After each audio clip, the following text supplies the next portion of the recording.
కర్నూలు జగన్నాథం గట్టులోని టిడ్కో కాలనీని మంత్రులు నారాయణ టీజీ భరత్ పరిశీలించారు. కాలనీలో సమస్యలపై అధికారులతో సమీక్ష నిర్వహించారు. టిడ్కో ఇళ్ల సమస్యకు శాశ్వత పరిష్కారం కోసం చేపట్టాల్సిన చర్యలపై దిశానిర్దేశం చేశారు. టీడీపీ హయాంలో రాష్ట్రంలో 7 లక్షల టిడ్కో ఇళ్లను మంజూరు చేశామని నారాయణ తెలిపారు. మహిళలు సొంతింటిలో సంతోషంగా ఉండాలన్నది సీఎం చంద్రబాబు ఆకాంక్ష అన్నారు. సీఎం ఆదేశాలతో దేశంలో ఎక్కడా లేని విధంగా షీర్ హోల్డ్ టెక్నాలజీతో ఇల్లు నిర్మించామని మంత్రి తెలిపారు. మాపై కోపంతో గత ప్రభుత్వం టిడ్కో ఇళ్లను నిర్వీర్యం చేసిందన్నారు. సంఖ్యను 2.61 లక్షల ఇళ్లకు కుదించేసిందన్నారు. రాజధాని విషయంలో మూడు ముక్కలాట ఆడిందన్నారు. 2014-19లో గౌరవనీయ నారా చంద్రబాబు నాయుడు గారి ముఖ్యమంత్రిగా ఉన్నప్పుడు ఈ టిడ్కో హౌస్ని రాష్ట్రంలో 7 లక్షల హౌసెస్ని శాంక్షన్ చేశాం. అందులో 5 లక్షల హౌసెస్కి అడ్మినిస్ట్రేటివ్ క్లియరెన్స్ తీసుకొని 4,74,000 హౌసెస్కి టెండర్స్ పిలిచాం.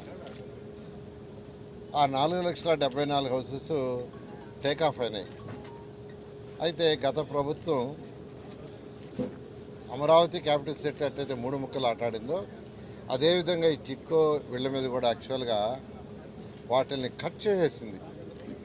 2,61,000 మిగతా అవసరం లేదని పేదలు నిరుపేదల కోసం ఏదైతే చక్కటి హౌసెస్ భారతదేశంలో ఎక్కడా ఇలాంటి హౌసెస్ లేవు. ఇవన్నీ షీర్వాల్ టెక్నాలజీ.